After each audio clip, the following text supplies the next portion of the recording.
So Yeah. previously on D&D.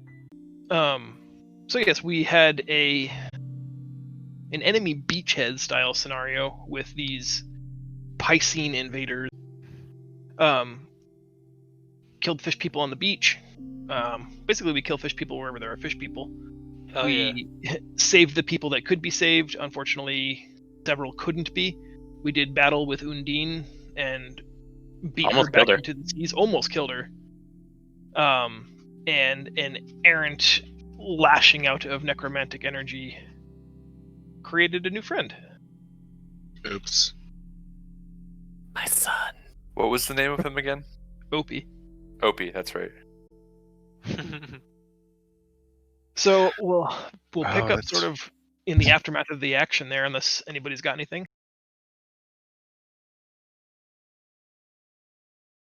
Then Nope.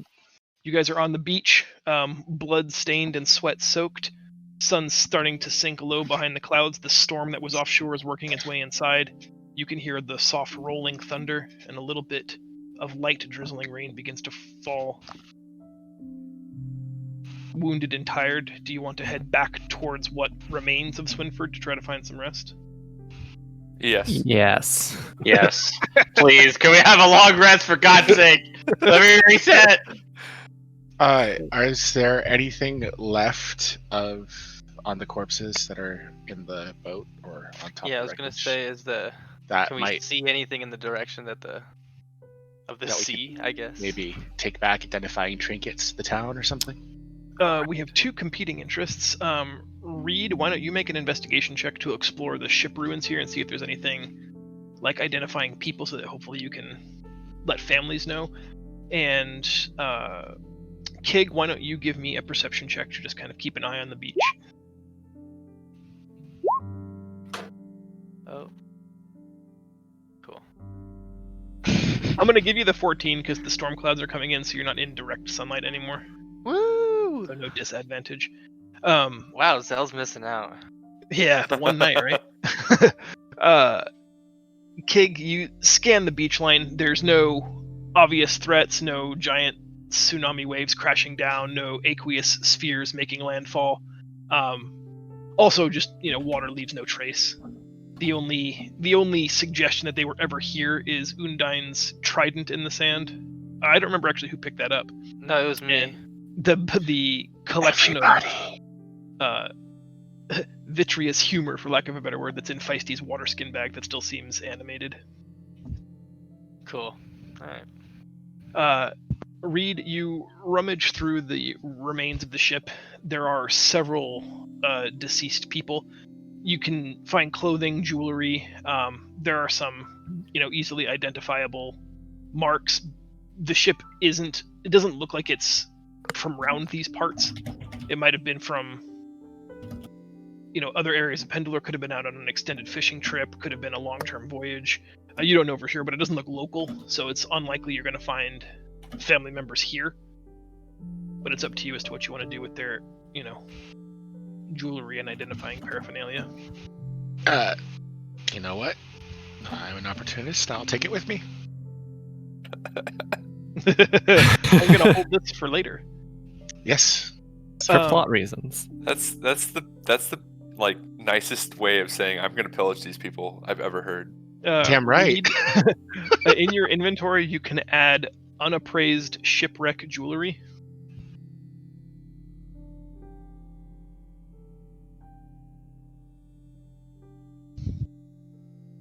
And I think we'll make the trip back up the beach, up the hill to Swinford.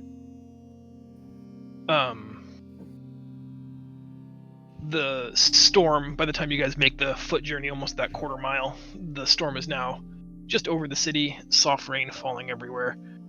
There are people openly mourning in the streets, clutching the dead and dying bodies of loved ones.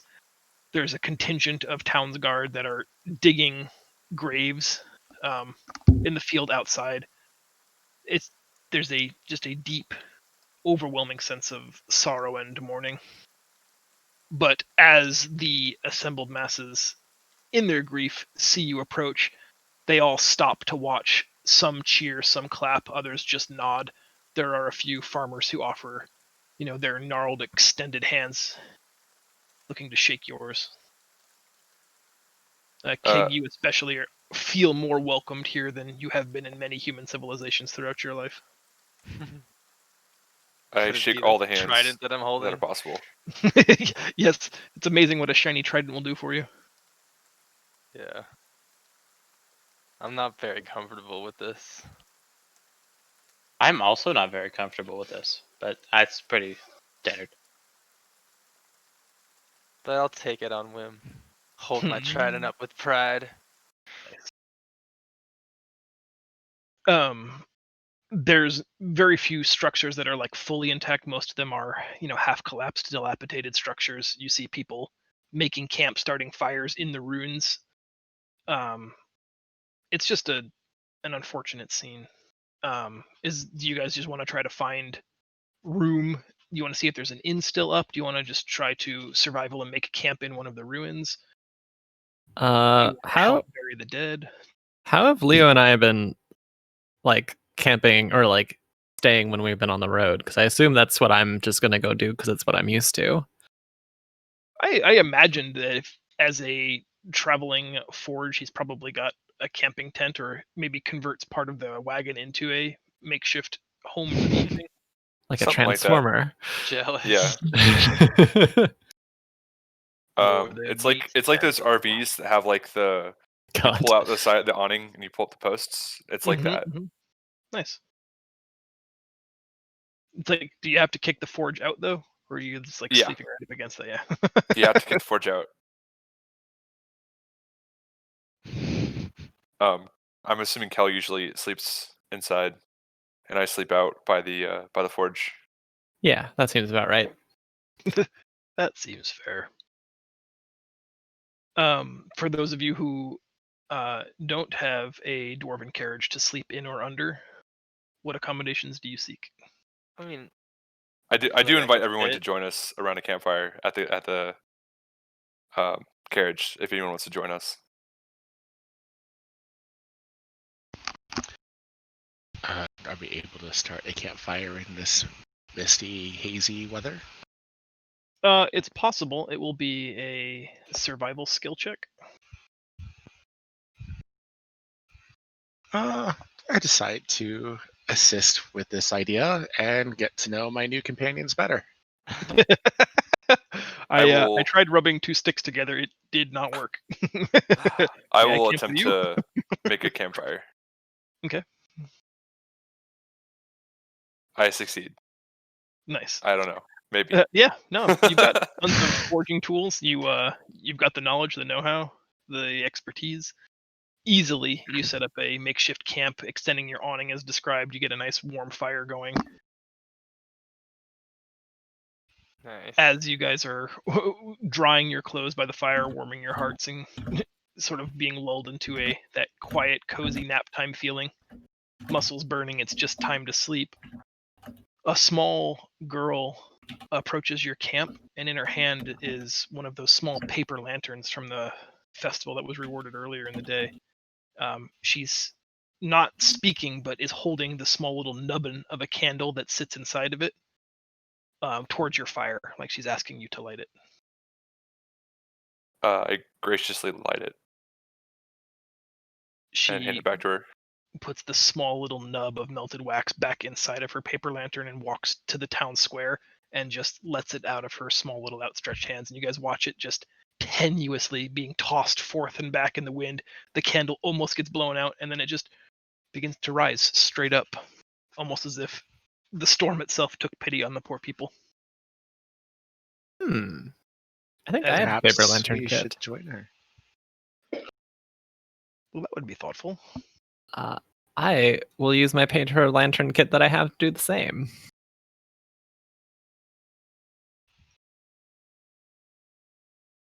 Which makes my dog bark, apparently. In response to your kind gesture, several other citizens of Swinford seem to honor the tradition of the evening and start setting their paper lanterns up. It's much more somber this year. Instead of giving thanks for the bountiful harvest, they seem to be mourning lost loved ones, it takes on an entirely new meaning, but the purpose remains the same. More and more people join this group, setting lanterns up into the air. You notice the local constable, Hadrian, steps forward just above the assembled masses, standing in front of your makeshift tent, and waits for a break in everyone's conversation, and he raises his hand to quiet everyone to speak. Tonight may seem dark, but even in this darkness, Argenta has shared her light. Gesturing towards all of you, he continues. Many died, but how many more would not be here tonight, if not for these brave few? Ignore Our that. festival has always been about counting blessings and giving thanks for our bounty. Join me now in thanks to these champions who stood for us when darkness came for our village. Raising his hand in an empty tankard to the sky, 3 cheers for our heroes! And in an assembled roar, the survivors of Swinford, huzzah! Huzzah! Huzzah! After a few moments of cheering and people start leaving the square on their own, there's, nods, handshakes, adulation again. But mostly people are going to leave you alone because you look like you're rode hard and put away wet. Before slipping into sleep, is there anything anybody would like to do?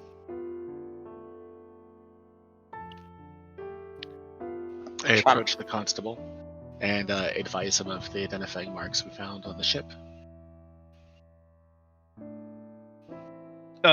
He offers to take custody of the artifacts and send them along to Fallcrest or one of the other larger cities in the area that might be able to get them to where they're supposed to be. He does not immediately recognize them and says that the ship that you're describing, isn't moored here. It's not of Swinford, but I hand him the artifacts. Take him anyways. he says he'll do his best to get these to the families they belong to. Tells you that they don't have much to offer you, that even before the tragic tsunami, the village was not wealthy, but he asks if you would consider taking a reward for your saving of the village. As you're contemplating the offer, he can tell that it's difficult for you to mull over. He snaps his fingers twice, and a man walks up with a small tray of like the last 7 salvage danishes from the event before, the the honey pear tarts, and offers you those at the very least. Ooh, I'll take one. Happily Graciously take one of those. I take one without being noticed. I'll take a second one. Nice. Thank you. I'll This is a most gracious offer. I'll take one for me and one for. Does Opie And then eat? And then I break a piece and give it to Jezza, because Lord knows Jezza didn't say anything just now. If you offer Opie food, you watch him just tentatively take it from you, put it in his mouth, and begin chewing, but you can watch his face sour. Normally children in honey is like a grand slam, but you just watch it. It seems repulsive and distasteful to him, and he just starts spitting out wet chunks as he chews. Not wanting to be rude, but clearly does not enjoy the taste at all. Does Opie have a smell? Like a bad smell? It's faint, but necrotic. Okay. Gross.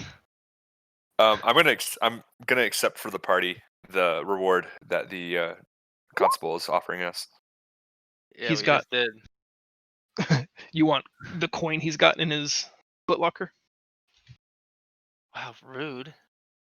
He says that what remains of the collection for the silent auction that was going to happen is 160 gold. He's talked to everyone present, and they'd be very comfortable with you guys taking it as a thanks for saving the people that you did.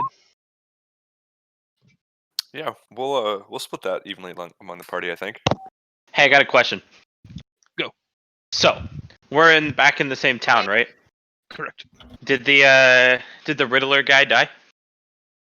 You don't see him among the living. Do you want to try to find him? Not necessarily find him. I want to go to his place and see if all the money he stole from us is still there. little riot looting. A little bit. Make an investigation check.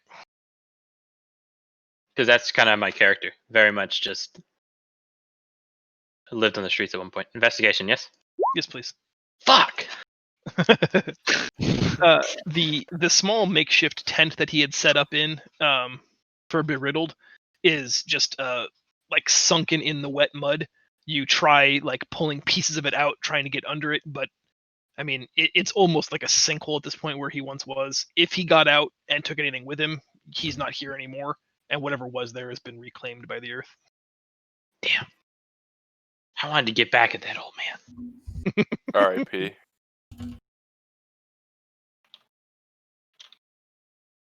All right. Unless anybody has anything else, it's sleepy time? Yeah. Time. Question mark. Long rest. Cool, I get to reset So literally we all all these add- points. 20 gold points to our coffers. That sounds about right. 20? Because there's 100. You said there's 160, right? Yep, there are 8 players. And divided Cool. by 8. I guess unless you want to don't tell the people that aren't here. No, I'll share it evenly. I feel like that's what Leo would do. How much is that again for everyone? 20? 20 I think each. it's 20, unless I did my math wrong. Mhm. How No, you're much good. is that? I like Reed trying to feed the cook. Everybody recovers their full hit points. Reset your hit dice, reset spell slots, all the traditional long rest things. Everything that resets on a long rest or at the beginning of a new day is reset. Not being in a building kind of on the outskirts of the village, in Leo's makeshift wagon, I'd like all of you to make perception check. Yay. Leo is superior. I think we're good to go there. Ooh. Those are very good perception rolls. Alexis and Leo, you guys wake. The storm has passed, and it's that super early hours of the morning where you can't really tell whether the sun is coming or going, and the ground and the air are very, very cold. But you wake to the sound of thunderous hoofbeats. You don't know whether it was the shaking of the ground that woke you first or the sound of the clipping clopping, but you definitely hear them coming. I shoved I'll- Jezza off of me because Lord knows we probably Jezza's probably in our sleep, probably rolled on top of me, and I wipe the drool off of my arm and I figure out what's going on. Nice. You're her bedroll. I mean, probably. In a booming voice, I'll yell everyone, wake up, wake up. There are people coming. You all rise, some slower than others, to Leo's thunderous call, and you can watch as a column of soldiers on white horses, hundreds of white horses, begin to ride into Swinford. Yeah, I was just wondering if they, if we knew where like the constable lives. You don't actually. Okay. I guess I'll just tell them that we're traveling traders, and we don't really know where anyone is staying in this house. But I'll point to town and say there is a congregation of people over there. Maybe it's one of them knows where constable lives. Cake blurts out, I'm no traitor. Enunciation's gonna be a problem. I elbow kick. I'm like, not now, not now. What? Bad time. Dude, Man he's says things swole I'm right now. not. He's kicked the trident, man. Yeah. For He doesn't real. even know if the trident's cursed or not. Dude, Doesn't Oh, matter. it's totally cursed. It's 100% cursed. it shrunk to my size. It's totally cursed. That doesn't make it cursed. The 3 men on horseback ride off in the direction that you pointed. Kind of like classic soldier behavior, cart before the horse. As they take off, spinning, like spooling out of the center of this column of troops, a just sort of weary, well-traveled, worldly man pulls his horse to the side, dismounts, removes his helmet, revealing a just very dark face, just covered in scars. One eye is almost completely whited over. Do we know this guy from a one shot? You do. That's Tucking what I his thought. helmet under his arm, he introduces himself as Captain Griffin Winters. Ha! Ah! and says, "Those fools are looking for the constable, but I suspect it's you I want to talk to." I kind of You have shirk away. Not me. I kind of shirk away from authority, so I just kind of just hide behind people. I guess I'll walk up to him and look up. I'm assuming this man's taller than me since I'm pretty short, and I'll just kind of throw out my hand and be like, Leo Stronghammer, blacksmith by trade, town protector by obligation, or something. Nice. I like that. And be like, what can we help you with? He says, some of you have the bearing of warriors. Tell me what happened here. I'll just start ranting about how you're like Kel and I came into the town. I'm gonna start farther back than we should have in this conversation. So basically, how we came to town from another village, and then basically, I'm just gonna rant through how the tsunami came and then the different fights, and then while you're taking too long, he just instinctively places his thumb on the hilt of his sword, just in a full intimidation, and he says, "Son, do you honestly think I give a shite about what you had for lunch? You know what I want to know." And I'm just gonna be like, "I'm getting to Undine, don't worry." You now have his full attention. He's, I think, made his point clear, and he just wants to hear everything you have. And then I'm just gonna continue on and rant about basically the whole attack and everything we went through. And then I'd be like, and that's how we ended up here at my cart. That's quite a tale. Do you think you could describe the enemy in great detail? Describe him. I could probably draw it for you. Excellent. He does that very classic 2 fingers in the mouth, high-pitched whistle, and a valet approaches, and he calls to him, "Yes, all of them. Get these 8 men ready to travel. We ride for Pendalore." And just takes off, putting his helmet on, mounting the horse, and 2 people stay behind, asking what your needs are. I Trident polish. Yeah. Man. Hello. Yes. I ask him if they have a cart for my cart. For my cart. I think I hear a Spenti's testing. Yes, I'm here. I'm here now. Yay. Welcome, sire. Yeah. Did you hear how I woke you up? Yes. Or madame. And I would like to go back to sleep Now. I just pick you up and then just kind of drag you into the cart. While you're each of them talking to these valet about your individual needs and your trident polishing, which I have to assume is sexual. No. Not from Kig. They tell you that you'll get whatever you ask for and more, but time is of the essence. Griffin Winter is not a man who likes to be kept waiting. When you guys aren't responding to this new paradigm shift, this this new reality, he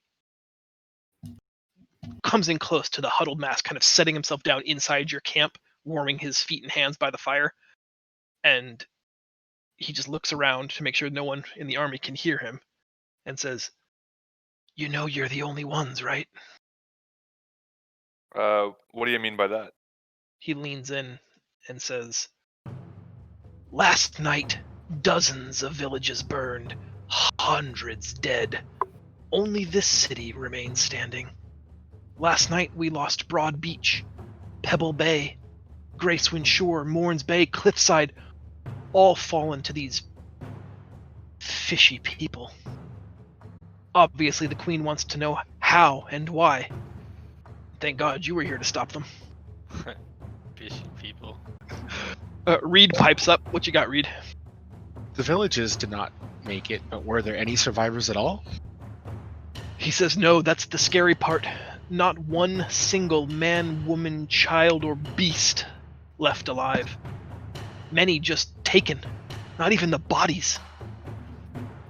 They could have been taken underwater like the ones we saw from the beach. What's that? When Undine retreated, she was in this bubble, and there were villagers inside that bubble, and they disappeared with her into the water. calls for a scribe who turns around and like unzips a backpack that becomes this writing easel, and he just forces the man knees down in the mud and just starts writing down. Go on. What is an undine? Guys, Big lady, lots of tentacles. Yeah, I'm gonna try to like. I'm gonna ask him the man like, give it here. I'll draw it for you, and then I'm gonna see how well this turns out. Nice. Not bad. You draw a like nearly photorealistic recreation of Undine wielding the trident and everything. You even throw in some of the other Piscine creatures for flavor, just really creating the scene. It kind of gets away from you. Like he wants to take it back and start looking at it, and you keep having to push him. Wait your turn. The I like to shading's not done. I'm not done yet. I'd like to mention like I was rolling that as a joke, but I'm gonna play myself in. I'm like over his shoulder and be like, no, you're doing that wrong. It's like this. He just telling me don't forget the thing. Don't Don't forget forget the the thing. thing. Guys, he's not even cross-hatching.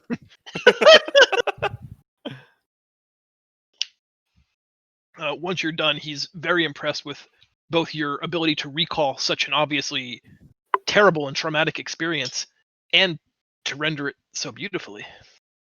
I definitely signed the bottom like a very giant like signature. Nice. And it's kind of going Looping into my the O's drawing, and- into the drawing a little bit, just kind of covering It it up. definitely goes into the drawing. Yeah. And he asks for clarification. You killed this Undine? Almost. Oh well. Somebody yes, but missed. no. Yeah, somebody missed. Who I missed? didn't hit Udine, but you see that other large one he drew there. Beat the crap out of that one. And We got- like The dwarf wrapping finished up him off. notations on this page. And have you any knowledge as to what this creature is, or from whence she came? I The think she's a water. fish lady. I think it's water. Yeah. Just kind of basically be like, oh well. Besides, seeing them out there, no. Did you know that did you know their weapons turn to water?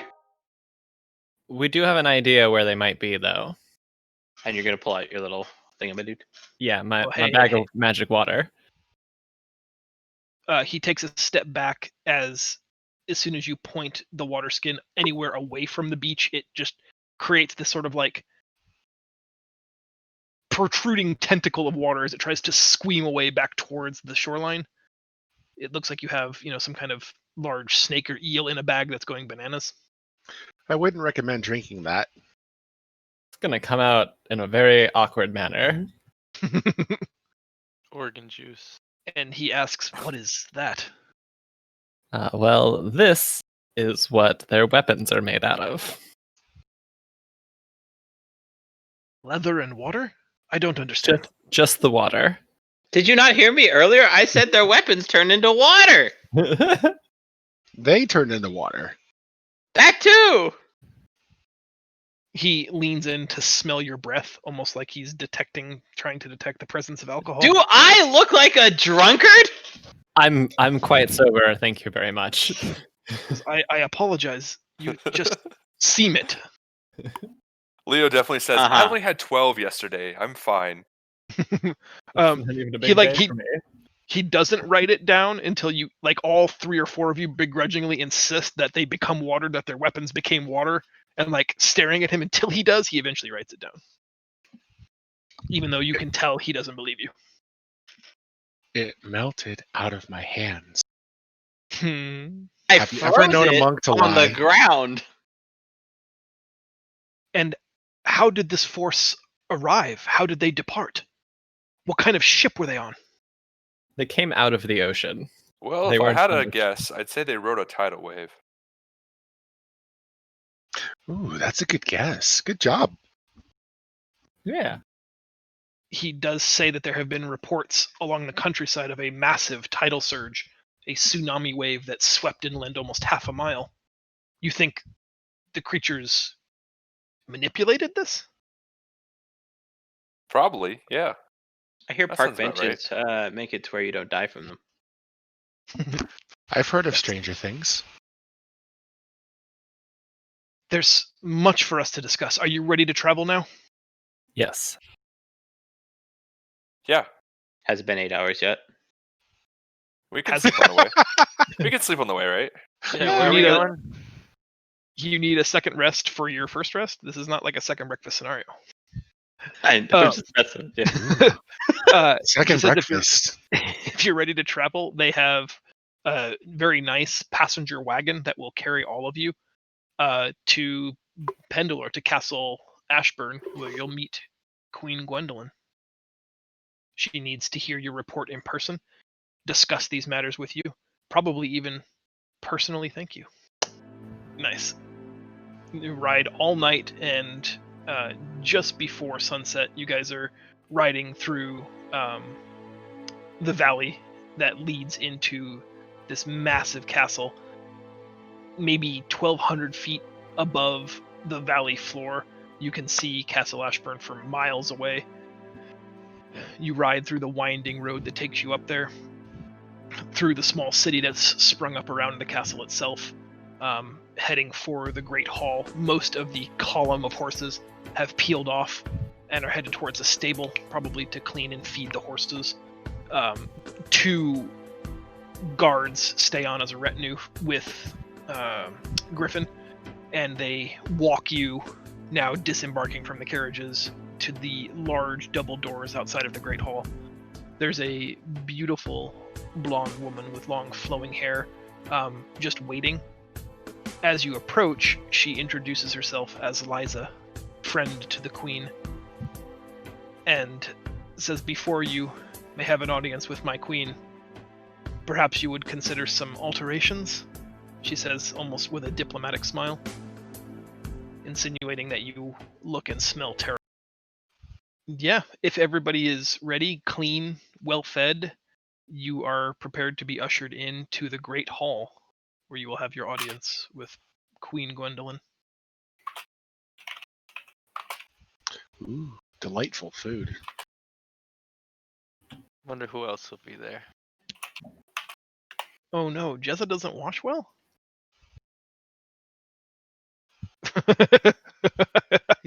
Seriously, she already did it.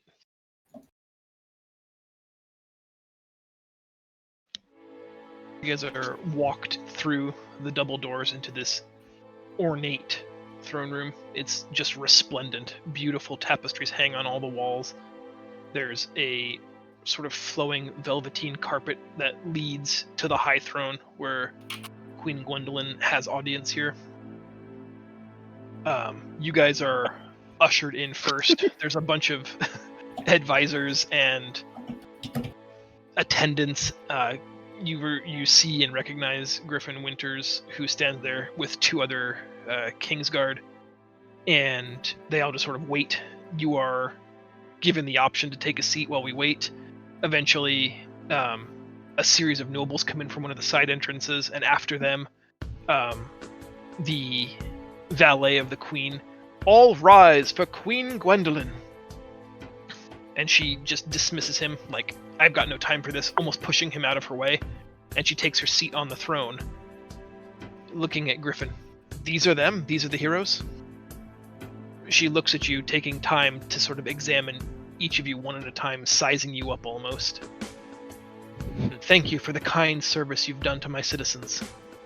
I only wish you had been everywhere last night.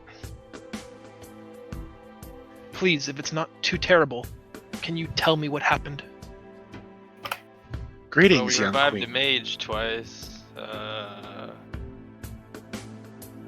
Killed some faceless.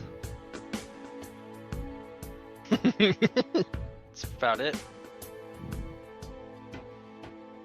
I guess I'll just go through and kind of repeat what I did, except this time I'm saying a little more nervously since it's to the Queen.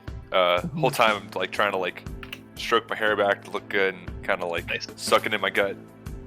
And I guess I skipped the part about like the breakfast and just kind of start out for it, with the tidal wave, and then kind of give her in detail about just everything we did. But I still go into detail about a little more than I should have on things. Kind of like explaining like, well, this one had a bunch, like it was kind of scalier more than the other ones, and this one had had a green eye and just kind of like never breaks eye contact with you, seemingly not even ever to blink. You can tell she's just carefully listening to every single word that you have to share with her. when you're done, she's got like that almost like childlike exuberance, learning something new. You can tell she's just bubbly and has 1,000 questions, but maintaining that queenly reserve. And do you believe they were the cause of this water surge, this tsunami that destroyed our coastline? Well, I don't. Maybe. I don't think we know. I don't really have any evidence to say one way or the other, but that would be my guess. You said that they wielded magic. Do you know of which kind? Water. The type that does stuff without using your hands.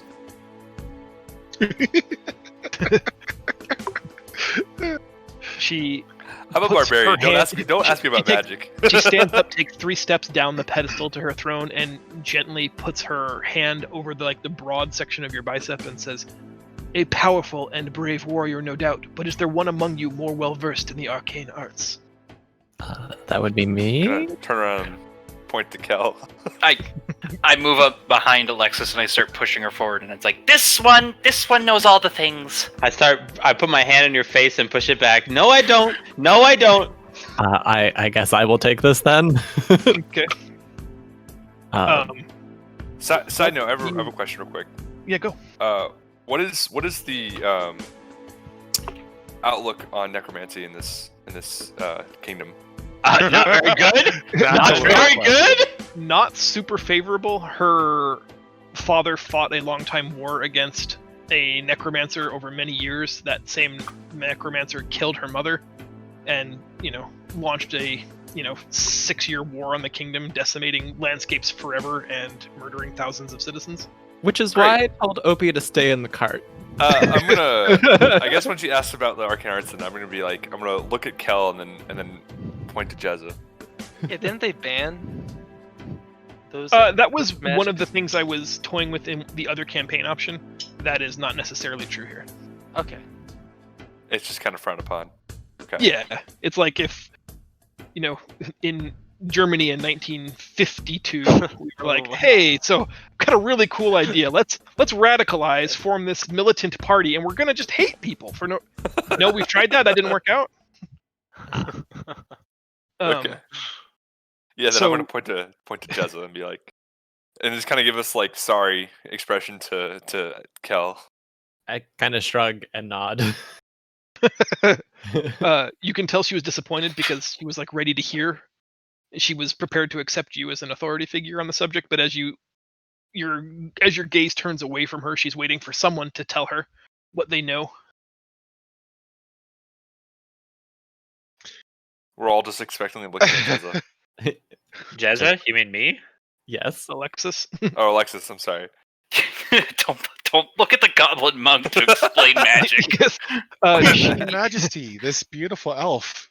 she takes one step She closer. will Now help she's you. completely off of the dais, and Griffin and the guards take one step closer. You can tell Griffin's always doing that math of exactly how many steps someone can be away from the queen, and he can still kill them in one deft stroke, so that he's always within that striking distance. It's unsettling to watch, but effective in being very intimidating. Very uncomfortably. Very much unwilling to discuss what's going on here because I don't want to be, the center of attention. I kind of walk forward and be like, I guess I know maybe 1 or 2 things. Please, there's no judgment here. Just share with me all that you know. I can only best serve my people if I understand. I give a very rudimentary explanation because, I know a little bit too much occasionally based off of, my knowledge of books and stuff. And I'm very much like Leo in the fact that I'm going way into detail, but less of, mundane details. I'm going into technical details of how how their arcane machinery potentially. I'm like, I guess this is kind of how this would work, and this, that, and the other, and then just being like, and then there's this hypothetically the water would be able to do this and that, just kind of just explaining it like that in Yeah, a very she stops you halfway through and says, I studied under the sage Erasmus, and my mother was a priestess, but truly you have a dizzying intellect. Please speak slowly. I slow down. Do you know of which school of magic they drew their power from? I'm aware of multiple schools: evocation, conjuration, necromancy. I'm gonna pretend I know what it is, but as a player, I don't. But I think my character does. Why don't you make a An knowledge arcana, arcana check a knowledge arcana check. to Oh, we'll there find is a out button. whether or not Alexis was actually paying close attention. Sort of. Yeah, I mean, Back in- to in- sort of kind of making guesses. yeah, you explain that to the to the best of your ability, that it was likely some kind of illusion, and as you're starting to explain like the different schools of magic and how it could be conjuration, like Kel covers their mouth and evocation, evocation. I love the dichotomy between me and Kel. I'm just like, I don't want to do this, but you're gonna force me. And then Kel's just like, I'm not gonna say anything. I start saying something stupid, and you're just like, no. They're not gonna let you flounder, but yeah. So The feeling when you fuck your up. your best guess is that it was evocation magic. You're not necessarily familiar with the spells that were cast, and you share that with the queen that it felt very much like conjuration of magic you're just not familiar with. I mean, as an artist that it can take many shapes. You yourself are not a traditional spellcaster. You walk a slightly different path. So while the core elements of their spellcasting were somewhat familiar to you, the exact tools that they were using, the spells that they were weaving, you have no intimate knowledge of them, other than that they were destructive and effective. And she asks again if you know how they came and went. I have my valet tell me that they came with the water, they rode the tide. I don't understand. That is accurate. Fish I people, can- man. All I can think of is Nami from League of Legends and her "I ride with the tide." Whenever you just said that, I'm I sorry. don't know what that means. She's a fish person. I'm glad you don't know what it means. Me too. It's Never for played the League of best. Legends, and that's She's a a good fish thing. person, and that's one of her That's a good voice lines, thing. and that just went through my head, and I feel ashamed for thinking of it. Anyway, Nice. Surfs up. There's a man in the gallery of nobles that the queen keeps making eye contact with between speaking with each of you, and you catch like a moment of less than queenliness as she literally rolls her eyes at him, making eye contact with the assembled group of heroes that you are. Says, there are some who would like confirmation that you are not in league with these invaders. It's terribly convenient in some people's opinions. She shoots daggers at that gallery of people again. That say we lost 5 of 6 attacked coastal villages and only 1 remains. What was so special about your village? Flack. Pumpkin spice. We aren't made of water. Did you just say pumpkin spice? Yeah, that's what we were all there for, right? Yo, That is I was true. there. I was there Well- as a bodyguard. I did my job. Luck of the Protecting draw, the pumpkin man. spice. Oh my Protecting lord. indeed. Well, they almost killed Alexis. Twice. I did die. Technically. Good times. And she says, can you offer me any guarantee that you're not in league with these creatures, these tentacly fish people? I Nothing hold but up the my liquor. trident. I'm Probably afraid, not the friend, best move in that this. doesn't serve to distance you as much as you might hope. Well, I'm gonna this explain. came from one of the big bads that we almost murdered. We pushed the fighting water back into the ocean. I'm gonna explain how I grew up in the mountains, and that's the farthest away from the ocean you can get, and how I show it an just so identif- happens that I was there for the pumpkin spice. So I'm guessing that this city has some kind of identification card. I just kind of pull mine out and just kind of tentatively show it. Okay. she is. You can tell she's very much inclined to believe you, but there are advisors who have obviously whispered in her ear that you guys could very well be part of this. She says that she believes you, and you can hear an audible sigh from the gallery. Somebody on the side just kind of goes. Uh-huh. Did I see who did it? I kind of want to yell out, "Them's fighting shrugs." I'll do it. Now I kind of hope we're on the other side. Reed, make a perception check if you want to try to Ooh, figure out who it was. I do. Where the hell's my card? There it is. Nice. Nice. Yeah, your gaze darts so fast. Years of monk training have honed your reflexes. It's like almost like your glance beat the speed of sound to that gallery, and seeing your body twitch that quickly, like it's a bunch of people just scattered, socially distanced from the person who was making the sigh. Nice. You see this tall, sort of willowy man with short, almost platinum blonde hair and a thin, wispy mustache. He's in long, like blue dress robes, probably for the ceremony. You can see he's wearing boots underneath, and there's the small, misshapen swell of a long dagger or rapier at his hip. Is that a dagger? It's your hip? Are you just happy to see me? He Go get him, Reed. he makes unbroken eye contact with you, and doesn't seem embarrassed or ashamed at his sigh, and just stares at you for as long as you stare at him. I will continue to eye him down while listening to the exchange happening. I will hold his gaze. Uh-huh. There could be several. That's exactly what I was thinking. I was like, hold their gaze, huh? I'm so pleased right now.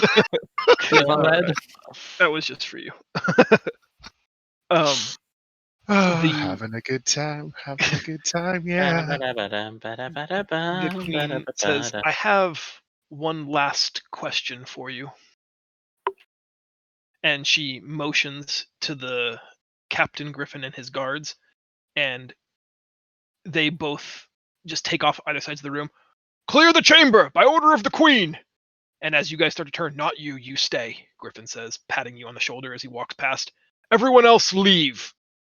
When all's said and done, there are just her handmaiden Liza, 2 attendants at the back of the room, the 8 of you, Griffin, and the willowy blonde man from the side of the room, who remains standing where he was, just eye-banging Reed.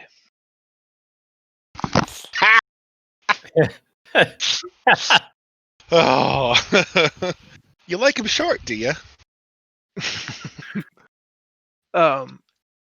She says, did you encounter any strange items? Equipment that these creatures brought with them. I point at the trident. Yeah, I'm gonna point at the trident. 1 second. Go ahead, Sentis. Okay, yeah, sorry.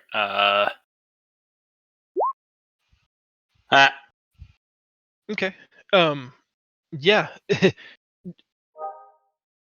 Like everyone's kind of talking, and Jezza just kind of like kind of because of my height, I just kind of blend to everyone's like clothing, and then I kind of disappear around a pillar, and I'm just kind of wandering, looking at all the chandeliers and everything on the sides. I would like to thank you. In the Great Hall, or do you want to leave the? Yeah, in the Great Hall. In the Great Hall for now. Sure. I would like to mention that I know, I would probably be the only person who noticed you disappear and just roll my eyes and keep talking. Yeah. Fair enough. But she asks if you guys have encountered any items, equipment, technology of the enemy. Who's he? She motions to him, to the blonde guy. like,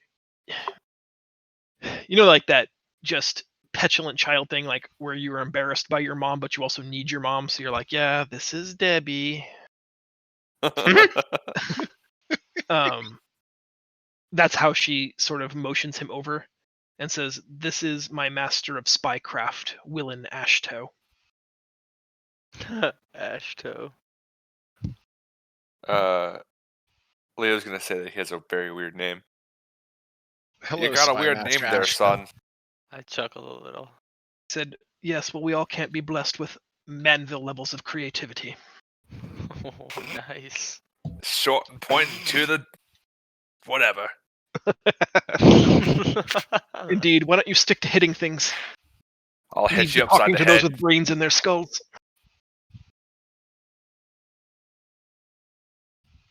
She introduces him as Willen Ashtow, the master of spycraft for Pendalore. He's the keeper of secrets. He knows the most of anyone in the kingdom.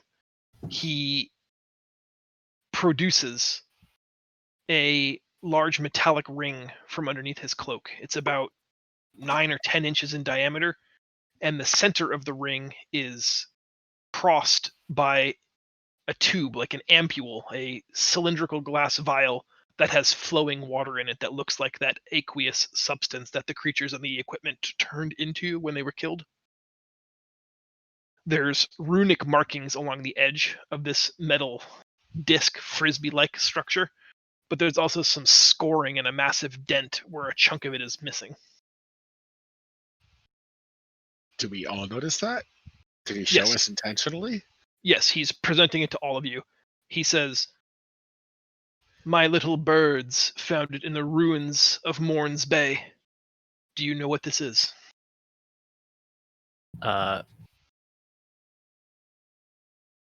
Not specifically, but we've seen it. I think. Is it Liquid something we inside. actually have, or just the liquid is he referring to, or the container that it's in? The whole thing is an artifact that they recovered from one of the villages that was destroyed, Morn's Bay. But you said the liquid inside is the same as they. Yes. They were, yeah. Okay. Close enough. Jezza and I don't remember who else was looking at the. Do you remember that ring of lightning that held the villagers prisoner? That Yeah. was me. Okay. The one I smacked with my stick. Yeah, Kel and Jezza, you both recognize this is the same kind of metal, and it's covered in the same kind of like runic symbols that were around that. It not letter for letter, for lack of a better term, but like very obviously of similar make. Okay. Kind of how all Volkswagens look kind of the same.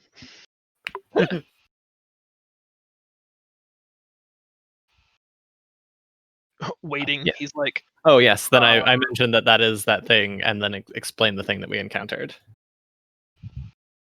he says, "Fascinating. There's no evidence of lightning here, only water." Yep. If I ask him if I can take a look at it. He looks at the queen while like hugging it tightly. "No, you may not." And she like scornfully like narrows her gaze. "Of course you may." Presenting it to you with both open hands. I take it and then I motion Alexis to come over here, and we're gonna go look at it. I guess would an Arcana check be something if I'm poking around at it? Yeah, that would be very helpful. God, I suck. It's that gimp Oh. arm, man. Yeah. You are Alexis, immediately you're not sure. You didn't see the first bit of equipment that they're referencing, so you don't have like that frame of reference to start from. But it does, you both agree that there's magic contained within this for certain. Like it's just radiating with arcane power. It doesn't immediately like feel or read familiar. You can't decipher the glyphs. But like the lightning cage, there's you get the impression these are like controls, that there's an activate, deactivate, 4 buttons or 4 sequences in total that could be pressed, and one of the buttons has been damaged. That's where that big chunk is missing. Your you put your two heads together thinking about it for 5 minutes, and it looks like it's got several buttons on it, but one of them has been damaged. And the language is not one that we recognize. That is correct.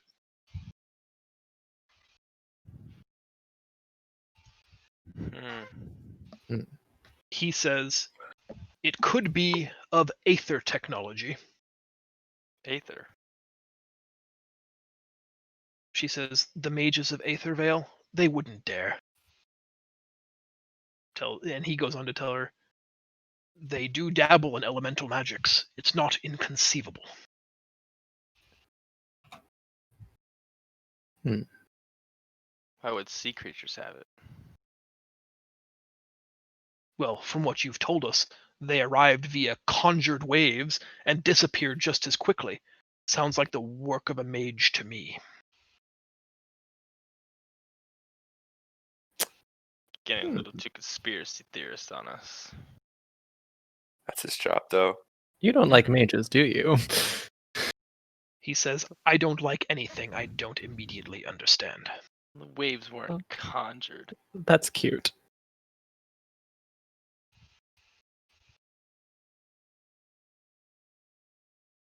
He is waiting for, like, he's doing that, like, well, clearly they don't know anything, kind of like impatient hands in the air, pacing in front of the queen to show, like, well, here's your great heroes. They don't know any more than I do about this. Would an identify spell be actually useful for this? Potentially. I'm gonna do that just to see if that helps. Okay. I'm looking kind of uncomfortable in the corner after the mention of Aether mages. Kel casts identify on the thing. The item, the object, reacts to your incantation and begins to glow softly. All the runes are like a faint, almost light whitish blue. And the device is trembling almost imperceptibly in your hands, just vibrating ever so slightly. And you don't know what it is, and the identify spell doesn't tell you for sure, but you are 100% sure that it is some device used for summoning. It has all the hallmarks of a rune of summoning or a teleportation circle. It feels very much in that vein. I'd also like to add that I was very grumpy when I did this and definitely rolled my eyes at Ashtoe.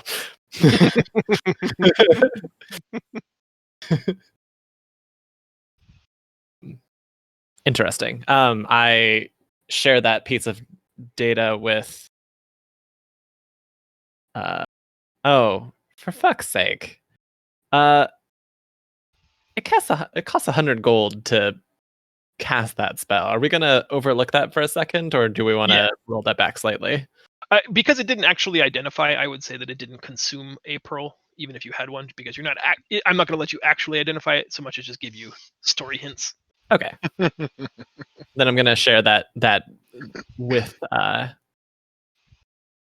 Ashtoe and the rest of the party. It's less identify and more determine. Yes. Oh, looks like he knows more than you after all.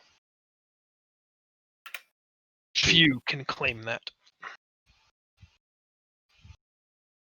Someone just did. He made a good guess. Maybe we should. What does it summon then?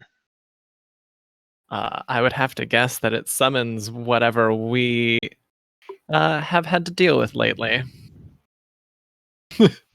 Ooh. Staring at Reed again, he just says, guess. Does your water skin react to it? It's a great question. Let's see if it does. It does not. As you produce the water skin from your pouch or pocket, wherever you're keeping it, again, it just creates that tentacle of water that always points exactly towards the ocean. Going slightly inert the farther away you get, and the more directionally, straight ahead you get towards that coastline, it just starts to peg. Oh well, a better guess than you could offer, Ashtoe. You hear a faint yell from a. Willen reaches out for it, wanting his device returned to him. I hand it back.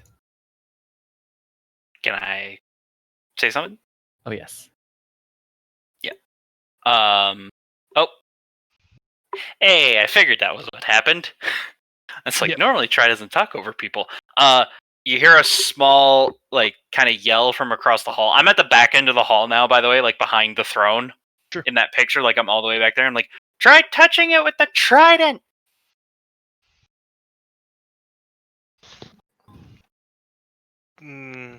Yeah, we could try touching it, but I'm not gonna use its. I'm not gonna send a lightning bolt at it Oh, unless why someone not? wants to play practice dummy. I mean, you could just like put it in the middle of the hall, and then no one has to be the practice dummy. That seems less fun. Yeah, that does seem less fun. Someone has to hold it up. What if we made Ashto do it? Yes. I mean, I like that idea. Only a man with his smarts could be able to do it. Wait, you have to convince him, right? Butter him up.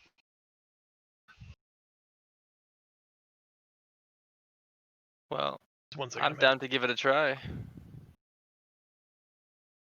Though don't expect another use until the next dawn. I meant just kind of like, tap it, like just kind of poke it with the tip. Just the tip, just to see how it feels. Yeah, just like touch it. I figured we were like an all or none type of group, so like either we go like full send or we don't do it at all. Yeah. Yeah, don't just touch it. Bring it like Happy Gilmore it right into the throne. I'm curious to see Just what lightning happens. bolt I it, say know? do it. Yeah, I mean, Do I'd you be interested to see what touching happens. the tip of your trident to this device once it's been laid on the Great Hall floor? Well, which one? It's got 3 tips. Ooh, that's true. I mean, it's up to you, Well, dealer's The choice. left one. You got to try all of them just to be sure. The right No, one. What's the right one? The not left or center one. Damn you.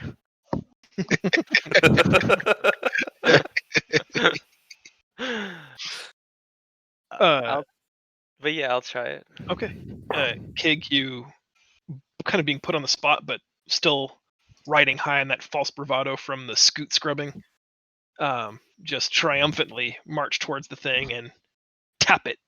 There's this almost like fork on crystal bing that echoes in the hall for a second, and all 4 runes, the 3 that are intact and the one that is damaged, glow brilliantly blue, filling the whole area with this kind of soft illumination.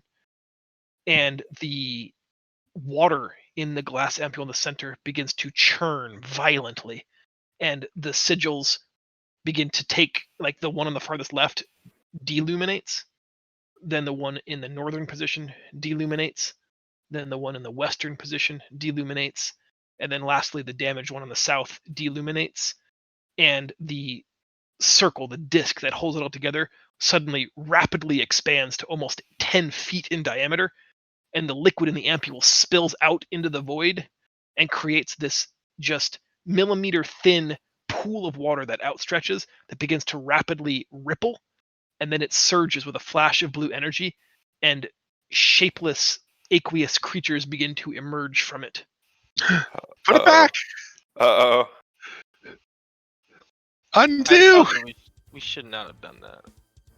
No, we totally should have done that. Oh yeah, we should have. I totally said we shouldn't, right? I agree. Go ahead and roll initiative for me, guys. Yeah. So after the Myrmidon and the lesser elementals are defeated, the room begins to fill with guards who heard the commotion but were late to respond, and lots of onlookers start filling in like the very back of the hall, knowing that they were emptied but still just very curious as to what's been happening. Willen emerges from behind one of the pillars, sheathing his rapier, like boldly and defiantly, now that the danger is gone.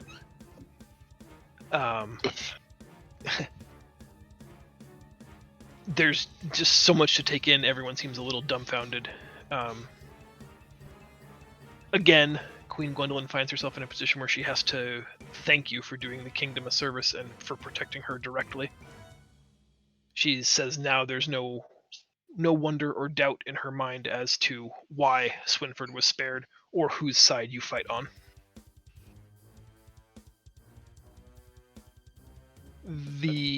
She says that there's much to consider, and she hopes she's not keeping you from anything important by asking you to stay around for the rest of the day and perhaps tomorrow. She's going to meet with the Council of High Advisors and would like to be able to call upon you to answer questions if needed and to keep you appraised of the situation as they make decisions. Sounds good. Sounds good. As to long as you me. give us a place to stay.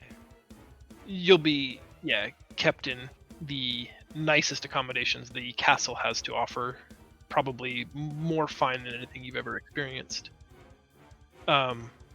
She does ask for one favor, though. Not that you haven't already done her and the kingdom enough. Yeah. And that Sure. is- What's the favor? She says that Griffin traditionally is not part of these complex conversations. You might join him in talking to our assembled army. Talk to the troops about the enemies you encountered, and then fight what we don't know anything about. Would you consider this for me? Sure. Yeah. If you could just say like the first 3 words. The first 3 words. Yeah, for some reason every time you started to speak a sentence it like muffled for half a second. and that was Yeah, weird. Yeah, I it was noticed that cutting too. out. It was weird. Yeah. Same. I hear you, girl. What's the name of the guy you want us to speak to? That's pretty much what I lost. Griffin Winters, the captain of the guard. Oh, oh. okay. Okay. This dude. If you are agreeable to that, Liza shows you to the quarters that you'll be staying in the eastern wing of the castle.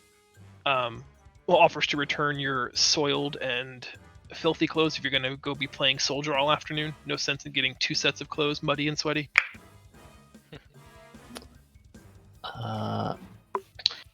I don't want to go do that. And I ask if there's any places of learned study in the area, specifically in the here.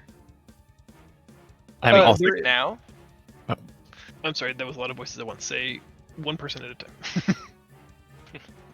I was just asking, are we have to do this now? We can't get messed up. You can if you wanted to. She's just like one of those like fastidious OCD people that I just sweep up after every guest in their house. I'd like to join Alexis as well. I'm not really interested in playing soldier either. Okay. There is within the castle walls a older sage named Erasmus who resides here, who's the eldest and wizened sage. Although old age has robbed him of many of his faculties, he's still kept around just for years of service and the wealth of knowledge he still has. Even half of his brain is still more full than most people's ever will be. He has an elaborate library on premise. Oh. I'm about to go steal some books again. There's also, outside of Castle Ashburn in Pendalore, there is the one of the Aether Vale Lyceums, like a wizarding school that trains and instructs mages. But that's far outside of the castle. Perhaps I'd like- later. Within that library, I'd like to do some research to see if I can figure out what happened with Opie, Okay. because that's not supposed to do that. I was pretty sure it doesn't do that. Are we still leaving Opie in the cart outside? Is there any way that I could sneak Opie in without anyone catching on that Opie? Do you have access to a disguise kit? Ooh, that's a great question. Do I have access to a disguise kit? I do have access to a disguise kit. Cool. Then, are you proficient in it? I am. Yeah, give me a roll. What would that be? You can click on the toolkit. I do. Have that Ah. proficiency. And then my- disguise wait, kit should what? be a proficiency. attribute do I use? I would guess it's probably wisdom based. Okay, I'm gonna set that for later so I don't have to. Oh, well done. Yeah, with Oh, wow. a lot of artistic flourish and more than a little bit of modeling clay, you paint this perfect little chubby cherub with rosy cheeks and everything. More lavender scented oil than you would have liked, but he passes very much as a living boy of 12. Excellent. I also want to figure out if Opie eats and what Opie eats. Okay. Alexis, if you go to the library with Kel, what are your intellectual pursuits? What are you hoping to discover, uncover, relearn, unlearn, Oh, it's not really intellectual. I'm just looking for something to read. or steal? Yeah, well, maybe. All right. For the ease of my sanity, who is going to help Griffin sort of train the troops? And who's going to go to the library to be a member of the third group going somewhere else? I mean, I'll go. I'll go as well. But yeah, Leo will go, but he's probably gonna take a short rest. I'm very proficient in dexterity. I could show a kid a thing or two. I have one thing I need to do though before I do that though. Try. Okay. I motion to Ashburn. It's like I need someone to deliver something for me. Okay. What? Just something in the city. I take a pouch and it's got most of my coin in this. So because my character is tiny and didn't spend a lot of money, so it's gonna have 70 gold and my remaining silver in it.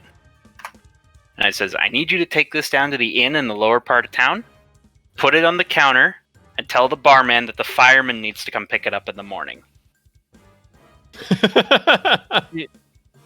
Looks at you like he's already got the money in his hand, and the hand is slowly closing as he's trying to understand your words. I don't understand. The barman will. Just give it to him. Okay. Some spy master you are.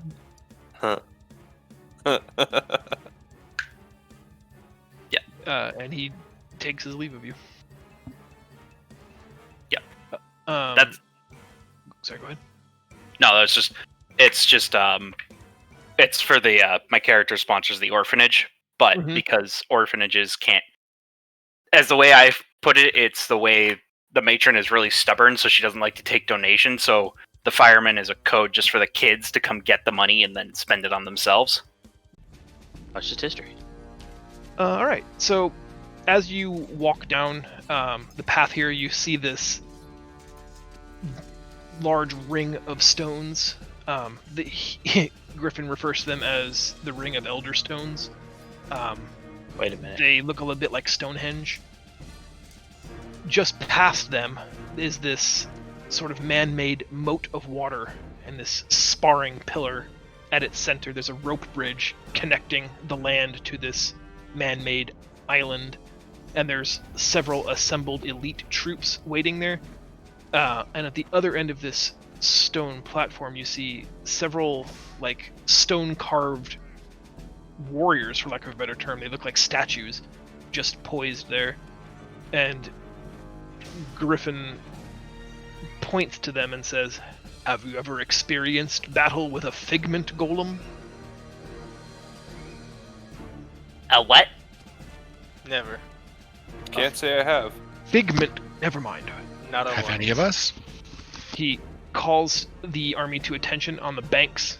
You hear 200 men snap to attention, and they all watch their 3 sort of like lieutenants, big important people in Queen Gwendolyn's army who are watching from the platform.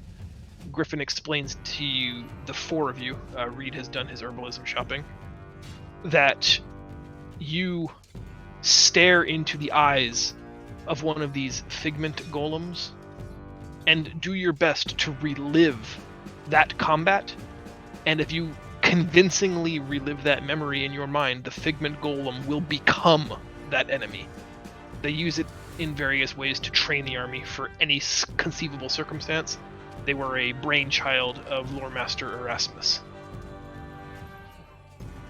So, with your consent and permission, he would like each of you to do your best to remember that day on the beach and take them blow by blow through the creatures they fought, what their attacks were like, and how you defeated them. We pick up next time with Kel and Alexis in the library.